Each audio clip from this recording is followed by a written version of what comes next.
Yes, students of 11th class, today we will discuss our ninth topic, that is books of original entry, journal. This is our practical chapter.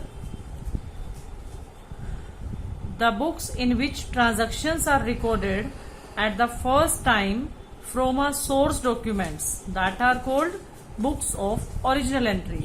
Last chapter में हमने discuss किया था हमारे source documents में क्या आता है. Okay, now source documents की हेल्प से हम अपनी जो एंट्रीज हैं अब जर्नल बुक में जो है इनको मेंशन करेंगे. और जर्नल बुक का जो मेन है पॉइंट कि आप जो इसमें एंट्रीज का रिकॉर्ड करते हैं वो आपकी एंट्रीज कैसे होती हैं, डे टू डे, मतलब एवरी डे की transactions date wise proper way में आप एंट्रीज को मेंशन करते हैं. When the size of the business is small one, then it is possible to enter each and every transaction in the journal. देखो, अगर हमारा business small size का है देन हम हर ट्रांजैक्शन को डाल सकते हैं. बट अगर आपका बिजनेस ग्रो करता है then no longer possible to record each and every transaction in the journal. So journal is subdivided into a number of sub journals that is known as special purpose subsidiary books, or we can say that books of original entry. देखो, इनके लिए हम जो separate subsidiary books बनाते हैं इसके बारे में भी हमने पीछे थ्योरी में डिस्कस किया था. There are 8 type of subsidiary books like cash book for cash transactions, purchase book for credit purchase, sale book for credit sale, purchase return book that is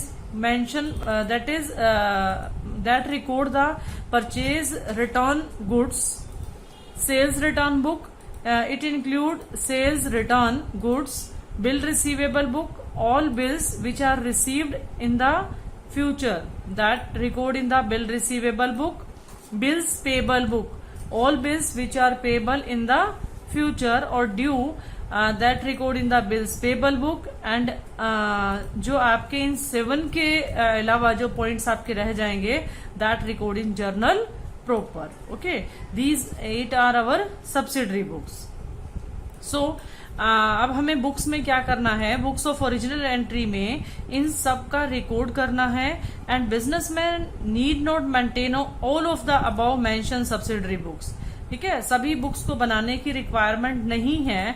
आप इन सबको जर्नल में भी प्रॉपर मेंशन कर सकते हैं all transactions को, वो आपकी कैश ट्रांजैक्शंस हैं या क्रेडिट ट्रांजैक्शंस हैं. Okay, so journal is a book of original entry in which the transactions are recorded first of all as and when they take place. Okay, तो हम इसमें क्या करते हैं, अपनी जो एंट्रीज हैं उन सब का record date wise proper way में मेंशन करते हैं. देन हम चाहें तो एंट्रीज का एक रफ रिकॉर्ड भी मेंटेन कर सकते हैं. उसको हम क्या बोलते हैं, that is called waste book और memorandum book.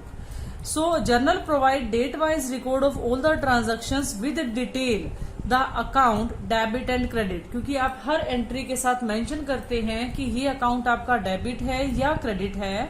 Even prior to recording in journal transactions may also be recorded in rough book that is called waste book और memorandum book. okay, मीन्स जैसे आप अपनी एक रफ नोटबुक बनाते हैं ना कि जस्ट आप ये याद रख सकें कि कौन सी एंट्री किस डेट को की गई थी, तो आप रफली रिकॉर्ड मेंटेन करते हैं. सो इस तरह से जर्नल में एंट्रीज करने से पहले आप इनका एक रफ रिकॉर्ड भी मेंटेन कर सकते हैं जो हमारे लिए एज ए वेस्ट बुक और मेमोरेंडम बुक होता है. इसको बनाना कंपलसरी नहीं है, बट अगर आप चाहें तो आपको लगता है कि ट्रांजैक्शंस आपकी ज्यादा हैं और आपको जो है इनको ध्यान में रखना थोड़ा मुश्किल है, तो आप इसको सेपरेट मेंटेन कर सकते हैं. ओके, सो ट्रांजैक्शंस जो है हमारे पास एक्चुअल में जो ट्रांजैक्शंस आपने जर्नल में कर रखी होती हैं उनको देखने में ये आपकी जो वेस्ट बुक या मेमोरेंडम बुक है ये हेल्प करती है. ठीक है, सो इसकी फीचर्स क्या होंगी, सबसे पहले रिकॉर्ड आपका जर्नल एंट्रीज में होता है. आफ्टर देन इसकी हेल्प से आप लेजर में पोस्टिंग करते हैं। देखो इस लेसन में तो हम डिस्कस करेंगे कि जर्नल एंट्रीज कैसे करनी है। आफ्टर देन जर्नल एंट्रीज करने के बाद नेक्स्ट स्टेप जो हमारा है वो क्या है कि उन जर्नल एंट्रीज को लेजर में पोस्टिंग करनी है। सभी के लिए हमें सेपरेट लेजर अकाउंट बनाने हैं, देन उसकी पोस्टिंग की जाएगी। आफ्टर देन नेक्स्ट प्रोसेस हमारा स्टार्ट होगा लाइक ट्रायल बैलेंस और फाइनल अकाउंट्स। ओके, जर्नल में जो हमारी ट्रांजैक्शंस होती हैं, each day transactions are recorded in the journal on the same day. मतलब जब भी आपने ट्रांजैक्शन करी है उनका रिकॉर्ड आप सेम डे ही मेंशन कर देते हैं और सभी ट्रांजैक्शंस आपकी डेट वाइज होती हैं। ओके, देन जैसे फॉर एग्जांपल आपने अप्रैल की ट्रांजैक्शंस करी हैं, आफ्टर देन मई की ट्रांजैक्शंस करी हैं, तो पहले आपके पास सारी अप्रैल की ट्रांजैक्शंस मिलेंगी और वो भी डेट वाइज, और नेक्स्ट आपके पास नेक्स्ट मंथ की ट्रांजैक्शंस होंगी, वो भी आपकी डेट वाइज ही होंगी। हर ट्रांजैक्शन में आपके पास एक कंप्लीट पिक्चर होगी, ठीक है, हर एंट्री की, जिससे आपको ये आइडेंटिफाई आप कर पाएंगे कि आपकी जो ट्रांजैक्शन है किस डेट को की गई है और वो किससे रिलेटेड है, लाइक परचेज है, सेल है, गुड्स का परचेज सेल है, या अदर एसेट्स का है, या कोई पेमेंट किया गया है, तो आप उसको आइडेंटिफाई कर सकते हैं। और हमारे पास जितने भी जर्नल में रिकॉर्ड्स होते हैं सभी ट्रांजैक्शंस का डेबिट और क्रेडिट एस्पेक्ट उससे आपको क्लियर हो जाता है। आप हर एंट्री के नीचे एक ब्रीफ एक्सप्लेनेशन देते हैं and that explanation is called narration. Okay, ये नरेशन जो होती है हर एंट्री के नीचे मेंशन होती है, जिससे आपको ये पता लग जाता है कि ये जर्नल एंट्री किस से रिलेटेड है। देन है वैसे तो हम 2 ही अकाउंट मेंशन करते हैं हर एंट्री में, बट अगर आपके पास मोर देन 2 अकाउंट्स है किसी जर्नल एंट्री में, then that entry is called compound entry. Okay, so these are the features of journal. Now functions of journal, अगर हम जर्नल मेंटेन कर रहे हैं तो उसके फंक्शंस क्या हैं? First is date wise record are recorded in the journal. Second, every aspect has debit और क्रेडिट साइड। ओके, सभी के आपके पास जो है एंट्री में डेबिट और क्रेडिट साइड आपके मेंशन होते हैं, because it is based on double entry system of book keeping to provide a basis for posting into ledger. Ledger में पोस्टिंग करने के लिए जर्नल जो होता है लेजर के लिए बेसिस की तरह काम करता है, एक बेस की तरह काम करता है, क्योंकि जर्नल से लेजर पोस्टिंग करना इजी हो जाता है। और जब भी आप चाहें फ्यूचर में अपने लेजर को वेरीफाई करने के लिए जर्नल्स को चेक कर सकते हैं। देन आपके पास ये एक तरह से परमानेंट बेसिस पर रिकॉर्ड होता है, ठीक है, और आप इसको इजीली मेंटेन करके और अपने रिकॉर्ड को प्रॉपर जो है चेक भी कर सकते हैं और अपना मेंशन भी कर सकते हैं कि जो आपने रिकॉर्ड मेंटेन किया है। सो इनके बेनिफिट्स क्या होते हैं? वैसे तो देखा जाए तो जर्नल जो है प्रिपेयर करना नेसेसरी नहीं है, आप डायरेक्टली भी लेजर अकाउंट मेंटेन कर सकते हैं। बट अगर आपने जर्नल में पोस्टिंग कर रखी है तो उससे हमें क्या क्या बेनिफिट मिलेगा? देखो, एक तो जो भी हमने ट्रांजैक्शंस करी हैं उसमें ओमिशन के चांसेस कम होंगे, मतलब मिस्टेक के चांसेस हमारे मिनिमाइज हो जाते हैं, क्योंकि अगर आपकी कोई ट्रांजैक्शन करने से रह गई है तो आप अपनी जर्नल को चेक करके फाइंड आउट कर सकते हो कि कौन सी ऐसी एंट्री है जिसका रिकॉर्ड आपने मेंशन नहीं किया। ओके, और आपकी क्योंकि डे टू डे रिकॉर्डिंग होती है जर्नल्स की, so it is very easy to locate a particular transactions when required. जब भी जरूरत होगी आप आसानी से उसको चेक कर सकते हैं। By analyzing each transactions into debit or credit aspect, journal facilitate the posting into ledger। मतलब जर्नल से आपको लेजर में पोस्टिंग करनी भी इजी हो जाती है। एवरी जर्नल के नीचे आपको पता है एक ब्रीफ एक्सप्लेनेशन होती है, दैट्स कॉल्ड नरेशन। तो नरेशन के साथ आपको बिल्कुल क्लियर हो जाता है कि जर्नल एंट्री का मीनिंग क्या है। बट लेजर पोस्टिंग जब आप करते हो तो उसमें कोई एक्सप्लेनेशन नहीं होती, तो आपको जर्नल का ये बेनिफिट मिल जाता है कि एक्सप्लेनेशन साथ में अटैच है। Journal facilitate cross checking of ledger accounts. देखो, जब भी आपको लेजर अकाउंट अपने चेक करने होते हैं, आपका लेजर अकाउंट की वजह से ट्रायल बैलेंस का बैलेंस मैच नहीं होता, तो आप अपनी जर्नल एंट्रीज को चेक कर सकते हैं, उसकी क्रॉस चेकिंग कर सकते हैं और अपनी मिस्टेक को फाइंड आउट कर सकते हैं। Okay, then entire transactions is recorded at one place in the journal. The identify of each transaction is maintained on a permanent basis. Okay, then next is transactions is recorded in journal posting into ledger can be made as and when convenient, मतलब जब आपको ठीक लगता है आप journal entries का record करने के बाद उसको लेजर में पोस्टिंग कर सकते हैं जब भी आपकी रिक्वायरमेंट होती है. Okay, so these are the advantages of journal. Now there are some limitations also, like अगर आपकी ट्रांजेक्शन्स बहुत ज्यादा हैं, लार्ज स्केल पर हैं, तो आप इनका रिकॉर्ड रखना थोड़ा सा मुश्किल हो जाता है. ठीक है, सो उस केस में आपको डिफरेंट जो है क्लासेस में उनकी ट्रांजेक्शन्स, मतलब इतनी सारी जर्नल एंट्रीज करने की बजाय आप डिफरेंट क्लासेस में उनकी ट्रांजेक्शन्स कर लेते हैं. लाइक सारी परचेजेस, जितनी भी क्रेडिट परचेजेस हैं वो परचेज बुक में, क्रेडिट सेल्स हैं वो सेल्स बुक में, और we can say that we have to prepare subsidiary books. हम क्या मेंटेन कर लेते हैं, अपनी सब्सिडरी बुक्स, क्योंकि लार्ज स्केल पर जर्नल एंट्रीज का रिकॉर्ड मेंटेन करना थोड़ा सा मुश्किल हो जाता है. कुछ ट्रांजैक्शंस ऐसी भी होती हैं जो रिपीट नेचर की होती हैं, बार बार रिपीट होती हैं. ठीक है, सो आप क्या करते हैं, जो बार बार रिपीट हो रही हैं उससे आपका वर्कलोड जो होता है, लेबर का जो वर्कलोड होता है वो बढ़ जाता है. तो ये भी इसकी एक लिमिटेशन है.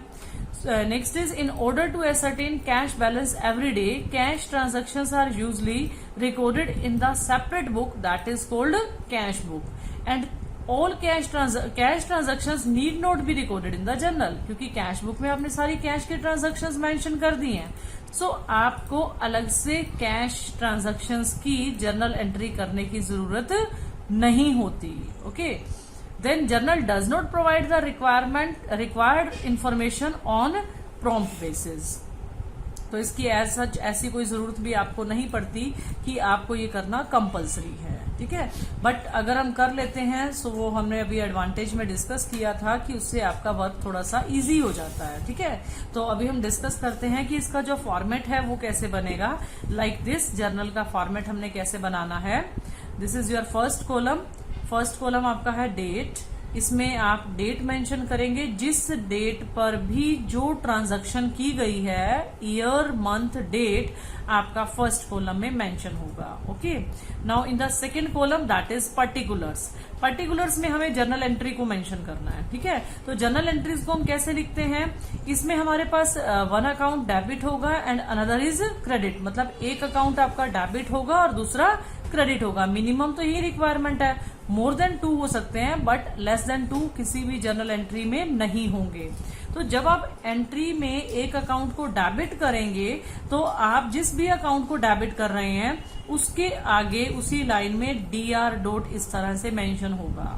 फॉर एग्जाम्पल आपको लिखना है machinery account debit to cash. So आप कैसे मेंशन करेंगे, like this, machinery account, account के लिए A/C शॉर्ट में डेबिट.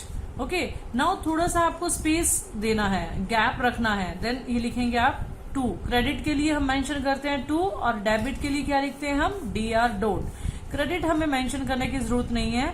जो भी ट्रांजैक्शन इस तरह से गैप देके 2 में आप मेंशन करेंगे वो आपकी अंडरस्टूड होगी कि वो क्रेडिट ट्रांजैक्शन है. Okay, so machinery account debit to cash account. Okay, अब जो भी अमाउंट आपका है, मशीनरी का अमाउंट है, आप डेबिट में मेंशन करेंगे. फॉर एग्जांपल 50,000 है तो 50,000 मैंने यहाँ डेबिट का अमाउंट डेबिट में लिख दिया. This is debit amount, column used for debit amount and this column is used for credit amount.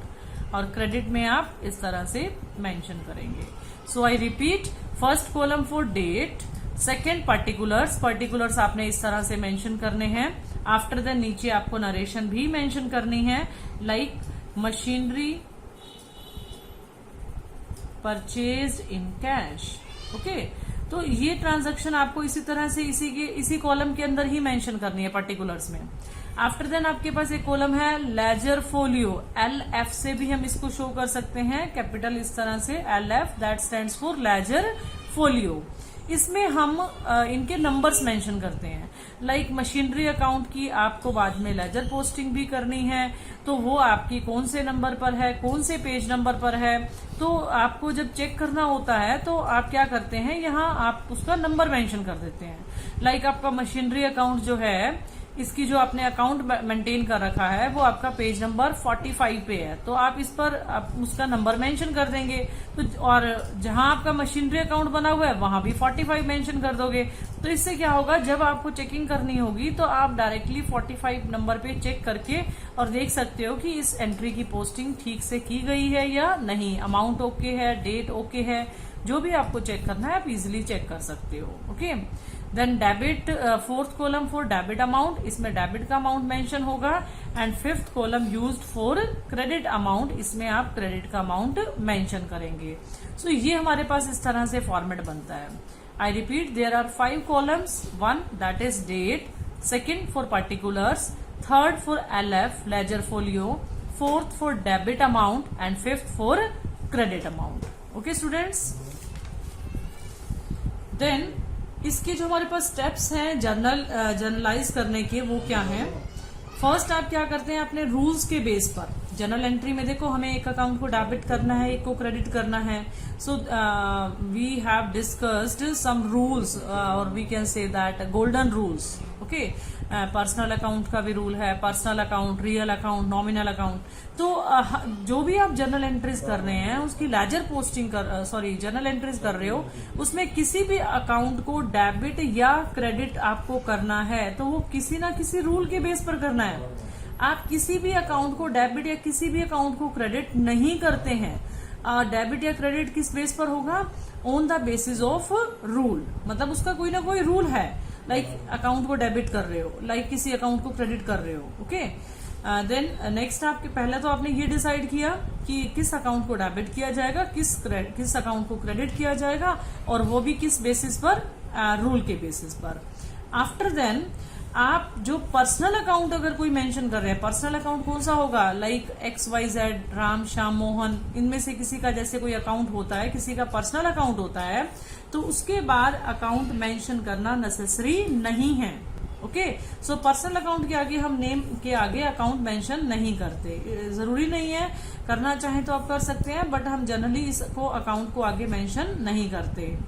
After then आप जितनी भी जर्नल एंट्रीज करते हैं, line should be drawn in particulars column. आप पर्टिकुलर वाले कॉलम में एक लाइन ड्रॉ कर देंगे सो दैट सेपरेशन हो जाए आपकी फर्स्ट और सेकेंड एंट्री में, ठीक है, ताकि आपको क्लियर हो जाए कि आपकी नेक्स्ट एंट्री स्टार्ट हो गई है और वो आपको इजिली जो है विजिबल हो।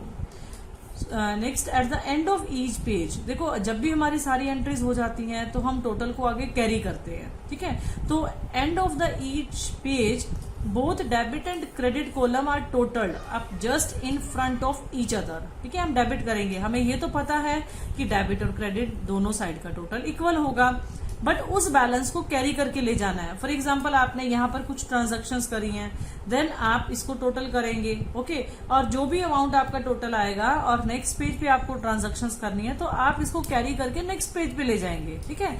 तो यहाँ पर आप क्या मेंशन करेंगे, C/F।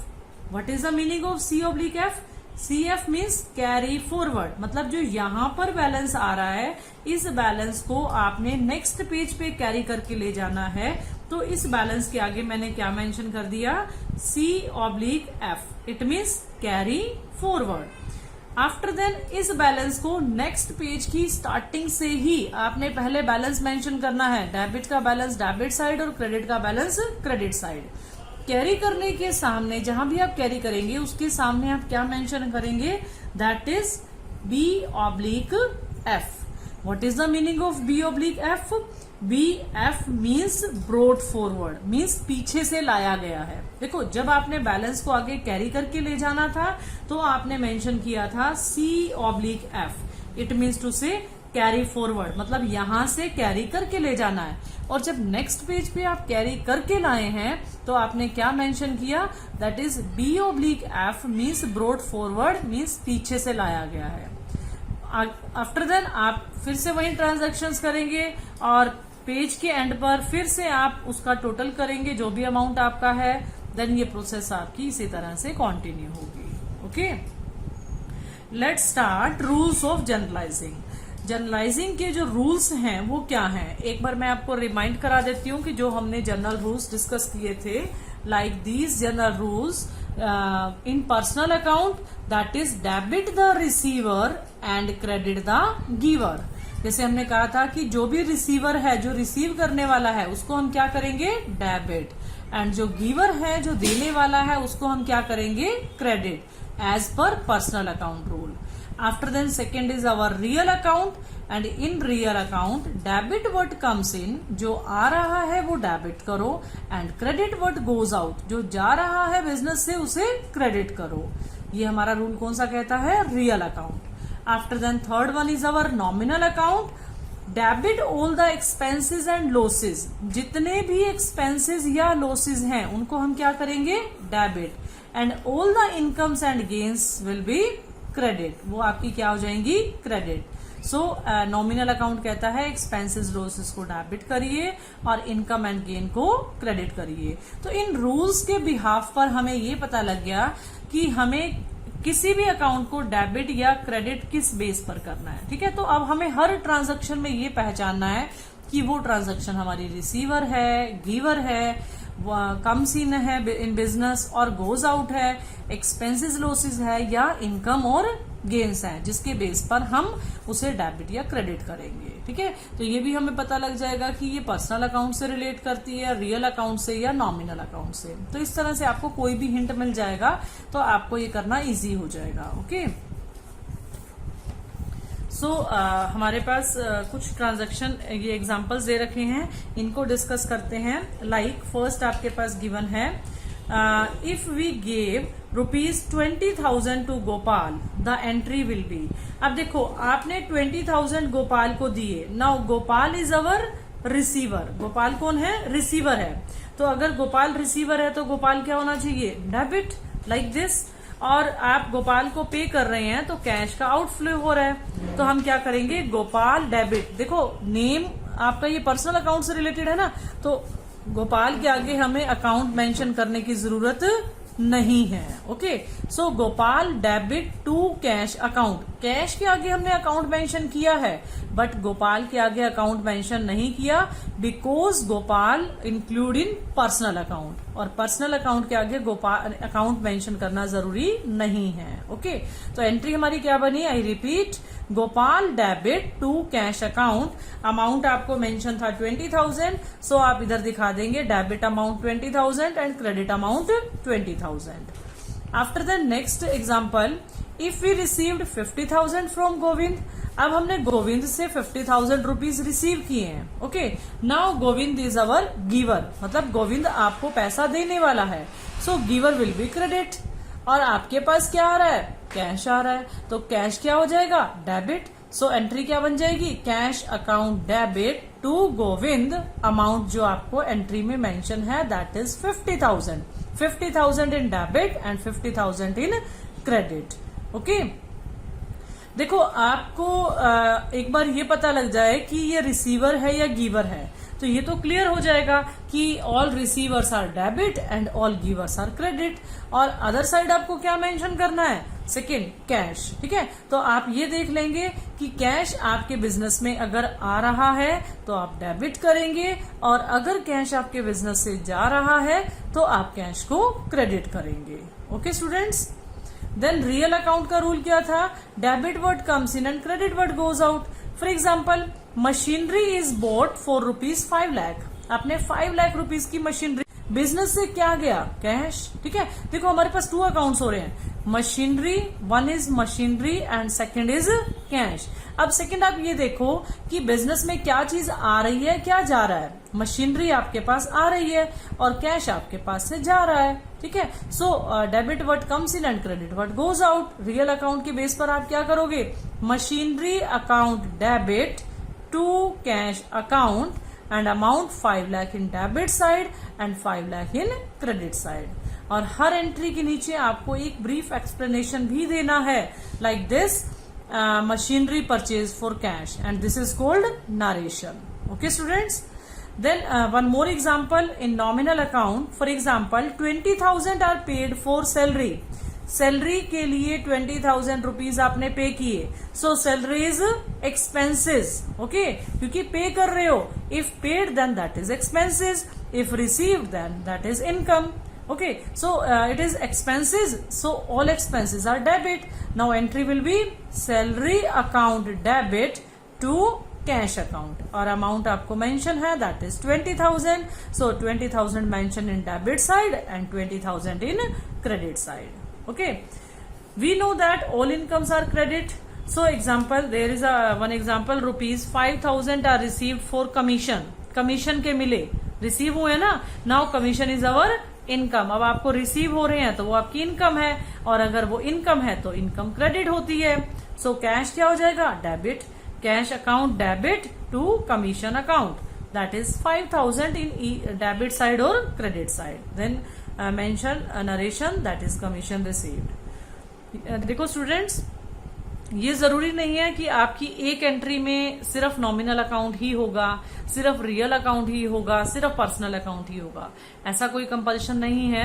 आपका एक एंट्री में एक से ज्यादा अकाउंट का रूल मेंशन हो सकता है. लाइक जैसे अभी इसकी बात करें तो कैश आपका डेबिट हो रहा है on the behalf of real account, commission आपकी क्रेडिट हो रही है as a income on the behalf of nominal account. तो हमारे टू अकाउंट्स के ऊपर भी अफेक्ट पड़ सकता है. ओके, टू अकाउंट्स की वजह से आपकी जनरल एंट्री में एक अकाउंट डेबिट और दूसरा क्रेडिट हो सकता है. ये तो श्योर है कि एक अकाउंट आपका डेबिट होना है, दूसरा क्रेडिट, और दोनों ही सेम अमाउंट से होंगे. Okay students, these are some rules. Then next is meaning of goods. Goods का मतलब क्या होता है? Goods means when we purchase goods for resale. जब हम गुड्स को रीसेल का मतलब फिर से बेचना, रीसेल के पर्पज से परचेज करते हैं, then that goods are called purchase. Okay, अब लाइक एक क्लॉथ मर्चेंट है. ओके, क्लॉथ मर्चेंट है और क्लॉथ को परचेज करता है, क्लॉथ लेता है. ठीक है, तो सो क्लॉथ उसके लिए गुड्स है ना, तो अगर वो गुड्स परचेज कर रहा है तो हम मेंशन करेंगे परचेज अकाउंट. गुड्स अकाउंट नहीं लिखेंगे हम, क्या लिखेंगे? Purchase account.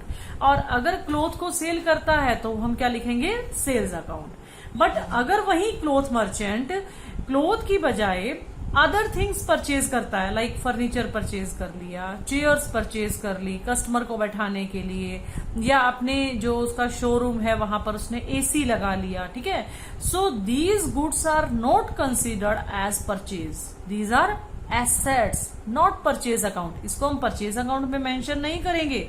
हम कहा मेंशन करेंगे? सेपरेट उनकी एसेट्स अकाउंट में. ओके, परचेज में हम क्या मेंशन करेंगे? Only goods. और गुड्स का मतलब जिस भी चीज का हम बिजनेस करते हैं. ओके, सो परचेज अकाउंट आपका क्या होता है? डेबिट होता है ना. Purchase account always be debit. Goods आपके पास डेबिट होंगी, परचेज अकाउंट के नाम से होंगी. Purchase account is a nominal account while passing a journal entry. Purchase account should always be debit because the rule debit all the expenses and losses. Purchase account हमारा किस में आता है? नॉमिनल में. Now next is sale account. Sale account भी आपका nominal account ही आता है. और जब आप गुड्स को सेल करते हैं, गुड्स कौन सी? जिनका आप बिजनेस कर रहे हैं, then that is considered as sale account. Okay, अब क्योंकि ये नॉमिनल अकाउंट है तो नॉमिनल अकाउंट क्या कहता है? Credit all the incomes and gains. इस बिहाफ पर सेल आपका क्या होगा? Credit. And purchase return. Purchase return का अनदर नेम है return outward. Okay, so it is also nominal account, and on the basis of nominal account it says that expenses are reduced. Okay, so it will be credit. The next is sale return account. This account is also named as return inward. I repeat, purchase return का another name क्या था? return outward. Outward था क्योंकि बाहर जा रहा है आपका गुड्स, और रिटर्न इनवर्ड का मतलब आपके पास वापिस आ रही है, that is considered as sales return. So it is also nominal account and should always be debit because incomes that is sales are reduced. Okay, the next is stock account. Stock account भी आपका इसमें आता है. ठीक है, कुछ इसमें important considerations हैं जब हम क्वेश्चन को स्टार्ट करेंगे, जर्नल एंट्रीज करेंगे. स्टूडेंट्स, मैं आपको फिर से बता दूं कि जर्नल एंट्रीज जो है वो आपका बेस है. ठीक है, इसको जितने अच्छे से आप कवर करेंगे वो आपके लिए उतना ही स्ट्रॉन्ग बनेगा अकाउंट्स. सो इसमें कुछ इंपॉर्टेंट कंसिडरेशंस गिवन हैं. लाइक आपके पास जब भी आप ट्रांजैक्शंस करते हैं तो आपके पास कई बार मेंशन होता है कि गुड्स परचेज्ड और goods sold to another person. ठीक है, तो अगर वहां पर मेंशन किया हुआ है कि गुड्स आप सेल कर रहे हैं या परचेज कर रहे हैं, it is considered as a cash transaction. उसको हम क्या करेंगे, कैश ट्रांजैक्शन की तरह कंसीडर करेंगे। अगर आपके पास नेम जो है मेंशन है, name of the purchaser and seller is not given, आपको दे नहीं रखा, सिर्फ लिखा हुआ है गुड्स परचेज्ड और goods sold, okay, then that will be considered as cash transaction.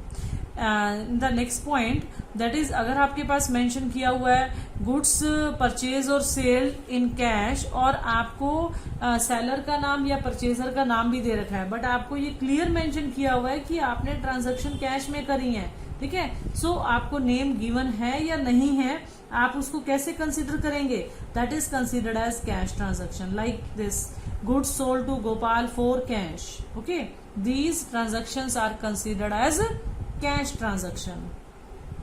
अगर आपको इस तरह से गिवन हो Gopal goods sold to Gopal, आपने जो गुड्स है गोपाल को सेल करी हैं, अब यहाँ पर कैश वर्ड मेंशन नहीं है, तो इस सिचुएशन में ये क्या कंसीडर्ड होगा, that is considered as credit transaction, okay. Only name mention हो और कैश के बारे में ना कह रखा हो तो हम ऐसी ट्रांजैक्शन को क्या कंसीडर करेंगे, that is considered as credit transaction, okay. In case of expenses, अगर आपके पास कोई पेमेंट आप करते हैं तो ये आपको क्लियर भी है कि ऑल एक्सपेंसेस और losses are debit. For example salary paid to Mukesh, यहाँ पर ये ध्यान देना, आप दे रखे ना सैलरी पेड टू मुकेश, अब ये मत समझना कि मुकेश को जो सैलरी हमने पे की है वो उधार पर है, no, that is cash transaction, क्योंकि आप जो सैलरी है वो पे करते हो, that is considered as cash transaction. So entry will be salary account debit to cash. इसको आप ऐसे मत कर देना salary account debit to Mukesh, वो एंट्री आपकी रॉन्ग हो जाएगी। सैलरी आप पे कर रहे हैं, आप एंट्री करेंगे salary account debit to cash account. ये जो हमने कंसिडरेशंस किए थे ये गुड्स से रिलेटेड थे, okay. So let's start first question of journal entries, ठीक है। मैं आपको वन बाय वन सारी ट्रांजेक्शन्स करके और साथ साथ समझाती जाऊंगी, आप एक बार स्टेटमेंट को ध्यान से देखेंगे। Like this is our first question, enter the following transactions in the journal of Siyaram and sons, okay. Like first transaction on 2018, ये ईयर गिवन है Jan 1st, okay. First, Siyaram and sons started business with cash. जो है Siyaram and sons ने business start किया है 50,000 rupees से। Students पहले तो मैं आपको एक बार फिर से फॉर्मेट का ड्राफ्ट दिखा देती हूँ, like this, first column for date, second column for particulars, then next column is ledger folio, LF आप इसको मेंशन कर सकते हैं, then next column is used for debit amount and next column used for credit amount. So first transaction आपके पास क्या है, Siyaram started business with cash, तो कैपिटल वो अपनी बिजनेस में इन्वेस्ट कर रहा है ना। Here we have to account, one is cash and second is capital. अब देखो आपको पता है कि कैपिटल का बैलेंस क्रेडिट होता है एंड सेकेंड कैश आपके बिजनेस में आ रहा है। सो आप जर्नल एंट्री क्या करेंगे, कैश अकाउंट डेबिट टू, देखो इस तरह से मेंशन करेंगे, कैश अकाउंट स्पेस दिया डेबिट, इसी के सामने आप मेंशन करेंगे DR dot debit to capital account, थोड़ा सा स्पेस देके आप लिखेंगे to capital account, okay, like this, cash account debit to capital account. Amount आपका 50,000 है ना, तो कैश अकाउंट डेबिट 50,000 आप इस तरह से मेंशन आपने किया and 50,000 in credit side, okay. और नीचे ब्रीफ एक्सप्लेनेशन में आपको लिखना है, आप लिख दे business started with cash by Siyaram, okay. और इस तरह से आप एक सेंटर में लाइन लगा देंगे, ठीक है। इससे क्या होगा कि आप जब नेक्स्ट ट्रांजैक्शन करेंगे, नेक्स्ट एंट्री करेंगे तो बिल्कुल क्लियर हो जाएगा, ठीक है, कि ये आपकी फर्स्ट एंट्री है, कैश अकाउंट डेबिट किया गया है, कैपिटल अकाउंट क्रेडिट किया गया है, डेबिट का अमाउंट डेबिट के सामने है और क्रेडिट का क्रेडिट के सामने है, डेबिट वाले कॉलम में है, क्रेडिट वाला क्रेडिट के कॉलम में है, ओके स्टूडेंट्स। ये हमारा फॉर्मेट रहेगा। इस तरह से हमें जर्नल एंट्रीज का फॉर्मेट प्रिपेयर करना है और ऐसे एंट्रीज को पुट करना है। Now next transaction that is 2 Jan purchase goods for cash. आपने गुड्स को परचेज किया कैश में, ठीक है। क्लियर मेंशन है कि कैश ट्रांजेक्शन है। सो आपके पास गुड्स आई, debit word comes in and cash आपके पास से गया, क्रेडिट वर्ड गोज आउट। जो आपके पास आ रहा है आप उसको डेबिट करेंगे, गुड्स आपके पास आ रही है ना, और गुड्स को जब हम परचेज करते हैं तो हम क्या कौन सा अकाउंट मेंशन करते हैं, that is purchases account. So purchases account debit और कैश क्योंकि बिजनेस से जा रहा है देन कैश अकाउंट क्रेडिट। तो हम क्या करेंगे, यहां पर आपको मंथ भी मेंशन करना है, ईयर भी, लाइक 2018 है Jan 1st, okay. Now Jan 2nd आपके पास गुड्स आ रही है ना, तो आप मेंशन करेंगे purchases account debit to, space देके थोड़ा सा, to cash account, okay. Debit का अमाउंट 20,000 डेबिट कॉलम में और क्रेडिट का अमाउंट क्रेडिट के सामने क्रेडिट वाले कॉलम में। यहां आप मेंशन कर देंगे goods purchased in cash, okay, like this. और देन फिर आप इस लाइन को इस तरह से मेंशन करेंगे, okay students. Now next transaction on 4th Jan। देखो हमें जो ट्रांजैक्शंस करनी है वो डेट वाइज करनी है, ये अभी हमने थ्योरी में डिस्कस किया था। तो 1 Jan को आपकी एक ट्रांजैक्शन थी, सेकेंड ट्रांजैक्शन 2 Jan को है, थर्ड ट्रांजैक्शन आपकी 4th Jan को है। तो आप यही डेट मेंशन करेंगे, नंबर 3 नहीं डालेंगे, जो भी डेट मेंशन है, okay. So in 4th Jan purchase goods from Subhash. अब देखो आपके पास लिखा है सुभाष से गुड्स आपने परचेज करी हैं, it means to say that is your credit transaction, उधार पे खरीदी है, ठीक है। So Subhash is our creditor, okay. और गुड्स आपके पास आ रही हैं तो आपकी परचेजेस क्या हो जाएंगी, डेबिट। अभी हमने कहा था नॉमिनल अकाउंट के ऊपर बेस्ड होता है और परचेज आपका डेबिट होता है। और सुभाष से आप परचेज कर रहे हो तो सुभाष क्या हो जाएगा, क्रेडिटर है, और क्रेडिटर्स का बैलेंस क्या होता है, क्रेडिट। सो हमारी जर्नल एंट्री क्या हो जाएगी, ऑन 4th Jan। अब डेट हम कौन सी मेंशन करेंगे, जो क्वेश्चन में गिवन है आपके पास, 4th Jan purchase account debit to Subhash. Amount आपके पास क्या है, that is 12,000। So 12,000 mention on the debit side and 12,000 mention on the credit side. So here mention goods purchased from Subhash, it means to say understood की ये आपकी credit transaction है। फिर आप इस तरह से लाइन में लगाएंगे नीचे, ठीक है। Now next point that is purchase furniture for cash. अब आपने गुड्स परचेज नहीं करी, अब आपने फर्नीचर परचेज किया है। सो फर्नीचर क्या है हमारे लिए, एसेट्स है। तो एसेट्स का अकाउंट आप सेपरेट मेंशन करते हैं, उसको परचेजेस में ऐड नहीं करते, ओके। नाउ हमारे पास बिजनेस में क्या आ रहा है, फर्नीचर। क्या जा रहा है, cash, as per real account, debit word comes in and credit word goes out. Furniture आपका डेबिट हो जाएगा और कैश आपका क्रेडिट हो जाएगा। तो 5th Jan को आप एंट्री क्या कर देंगे, like this, furniture account debit to cash account, okay. Furniture account debit to cash account. जो डेट आपके पास मेंशन होगी क्वेश्चन में वही डेट आप मेंशन करेंगे। और आपका जो अमाउंट है, लाइक इसमें दे रखा है 6,000, तो 6,000 इन debit side and 6,000 in credit side. नीचे नरेशन में आप लिख देंगे purchased furniture for cash, okay, like this, okay students. Now next transaction that is paid cash to Subhash on 10th Jan। 10th Jan को आपने सुभाष को अमाउंट पे किया। सो नाउ सुभाष क्या है, Subhash is the receiver, okay. And on the basis of receiver personal account हमारा क्या कहता है, debit the receiver and credit the giver.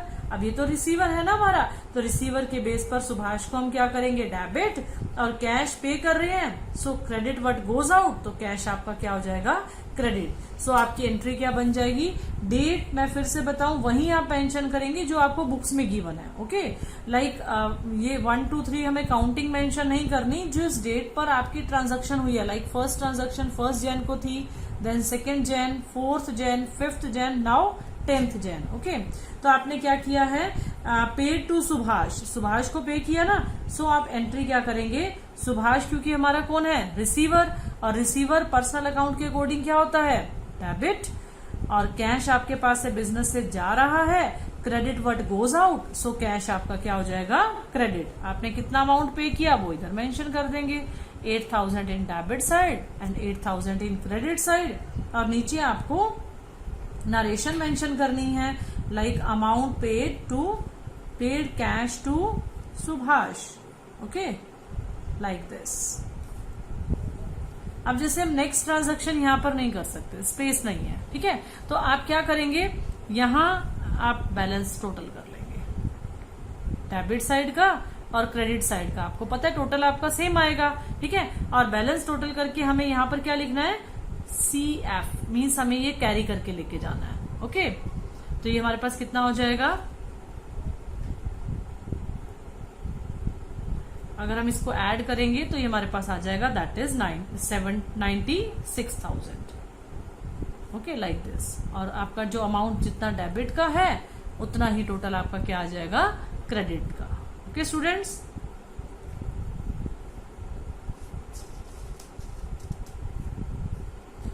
तो इस तरह से जो बैलेंस हमारे पास है, नेक्स्ट पेज पर जब आप इसको कैरी करेंगे, आई रिपीट, यहां आपने मेंशन किया है CF 96,000, जब नेक्स्ट पेज पे आप ट्रांजैक्शन करेंगे तो सबसे पहले हमें क्या मेंशन करना है, that is BF 96,000 debit side and 96,000 credit side. आगे मैंने लिख दिया BF means brought forward. Okay, and इस पेज पे मैंने क्या मेंशन किया था, CF कैरी फॉरवर्ड मीन्स ये बैलेंस मुझे कैरी करके आगे ले जाना है, और इसको आप नीचे क्लोज नहीं करेंगे, आप इसको क्लोज नहीं करेंगे, ठीक है, क्योंकि ये हमें भी कैरी करना है आगे। Now next transaction on 16th date, 16 Jan, that is purchase goods from Ravi for cash. अब देखो नेम भी मेंशन है और कैश भी मेंशन है, तो हमारी ये ट्रांजैक्शन कैसी है, कैश ट्रांजैक्शन। ओके, सो हमारी एंट्री क्या बनेगी, परचेज अकाउंट डेबिट, क्योंकि गुड्स आपके पास आ रही हैं, as per nominal account purchases debit होता है, और आपके पास से कैश जा रहा है, credit what goes out, so cash आपका क्या हो जाएगा, क्रेडिट। तो आप 16 डेट को क्या मेंशन करेंगे, 16 डेट वाले कॉलम में, then purchase account debit to, ऐसे ही स्पेस देके, टू कैश अकाउंट, और अमाउंट आप कैसे मेंशन करेंगे, ये तो जो बैलेंस है आपका कैरी किया हुआ है पीछे से। ओके, इसको आप ऐसे ही लिखेंगे, और इसके नीचे आप मेंशन कर देंगे आपने जो गुड्स अब परचेज करी हैं वो 7500 की हैं, तो इस तरह से आप 7500 इन debit side and 7500 in credit side. ये आपको एक दूसरे के सामने नहीं लिखना, ये अमाउंट आपको लिखना है डेबिट साइड, ये लाइन में लगा रही हूँ, आपको लाइन लगानी नहीं है, जस्ट आपको समझाने के लिए बता रही हूँ। ओके, इस तरह से आप करेंगे, नीचे आप लिख देंगे purchase goods from Ravi for cash. ठीक है, अब ये बात क्लियर हो गई हमारे को नरेशन से कि हमने गुड्स परचेज करी हैं, रवि से करी हैं और कैश में करी हैं। Okay students, now next transaction on 17 date, that is purchase goods from Ravi. Now देखो स्टूडेंट, दोनों में डिफरेंस क्या है। 16 को इसने लिखा था purchase goods from Ravi for cash, Ravi से लिए हैं बट कैश में लिए हैं। नाउ ये मेंशन कर रहा है purchase goods from Ravi. Okay, तो इसका मतलब ये आपकी क्रेडिट ट्रांजैक्शन है। ओके, सो रवि हमारा कौन है, क्रेडिटर। इन फ्यूचर हमें रवि को पे करना है, एंड क्रेडिटर का बैलेंस क्या होता है, क्रेडिट, और परचेज कर रहे हो तो गुड्स आपके पास आ रही हैं। सो अब हम क्या मेंशन करेंगे, that is purchases account debit to Ravi. Okay, and debit का अमाउंट आपके पास डेबिट साइड में मेंशन करना है, ये आपका है 5000 in debit and 5000 in credit. नीचे आप नरेशन भी, और रवि के आगे अकाउंट लिखने की जरूरत आपको नहीं है क्योंकि ये पर्सनल अकाउंट है। ओके, सो एंट्री नरेशन आप क्या लिखेंगे, that is purchase goods from Ravi. Okay, फिर इस तरह से आप लाइन लगाएंगे। Now next transaction that is bought machinery for cash. अब आपने मशीनरी परचेज करी है, बट कैसे करी है, कैश में। सो आपके पास बिजनेस में क्या आया, machinery, debit what comes in, तो मशीनरी उस बिहाफ पर डेबिट होनी चाहिए, और कैश आपके पास से जा रहा है, सो कैश आपका क्या हो जाएगा, क्रेडिट। तो आपकी एंट्री क्या बन जाएगी, 20th डेट को डेट आप मेंशन करेंगे सबसे पहले, after then machinery account debit to cash account. Students ये ध्यान रहे कि डेबिट के लिए आप डेबिट इस तरह से डीआर डॉट मेंशन करेंगे, और क्रेडिट के लिए थोड़ा स्पेस देके देन टू मेंशन करेंगे, दैट इज कंपल्सरी। ये टू और इधर से ये डेबिट, ये मेंशन करना कंपल्सरी है। ओके, देन आप अमाउंट मेंशन करेंगे, machinery account debit to cash, amount आपका है 8000 in debit side and 8000 in credit side, और नीचे आपको नरेशन देनी है, that is bought machinery for cash. Okay students, now next transaction on 27th date, like paid rent, rent आपने पे किया 400 रुपीज 27th को। ओके, तो आप इस तरह से मेंशन कर देंगे, रेंट आपका एक्सपेंसेस है ना, सो नॉमिनल अकाउंट क्या कहता है, all the expenses are debit, so rent account debit to cash account, because cash business से जा रहा है, क्रेडिट व्हाट गोज आउट, तो 400 रुपीज रेंट के डेबिट और 400 रुपीज क्रेडिट। आप नरेशन में लिख देंगे पेड रेंट। ओके, इस तरह से मेंशन करके देन आपकी एंट्री क्लोज हो जाएगी। नाउ आपका क्योंकि क्वेश्चन कंप्लीट हो गया है, तो अब आपको बैलेंस कहीं कैरी नहीं करना, तो आप क्या करेंगे, इसका टोटल कर देंगे। ठीक है, ये नरेशन आप करने के बाद आप नीचे मेंशन कर सकते हैं, दैट इज टोटल, और टोटल आप इस तरह से इन लाइंस को हम क्लोज करेंगे। ओके, तो ये टोटल अगर आप करेंगे तो ये आ जाएगा 1,16,900, और इसी तरह से आप इसमें मेंशन करेंगे 1,16,900। डेबिट अमाउंट और क्रेडिट अमाउंट आपका दोनों का टोटल इक्वल आएगा। इन केस अगर इक्वल नहीं आता तो कहीं ना कहीं मिस्टेक है, क्योंकि देखो जितना अमाउंट हमने जिस भी एंट्री में डेबिट में मेंशन किया उतना ही क्रेडिट में मेंशन किया है, सो आपका ये जो बैलेंस है ये क्या होगा, इक्वल। Okay students,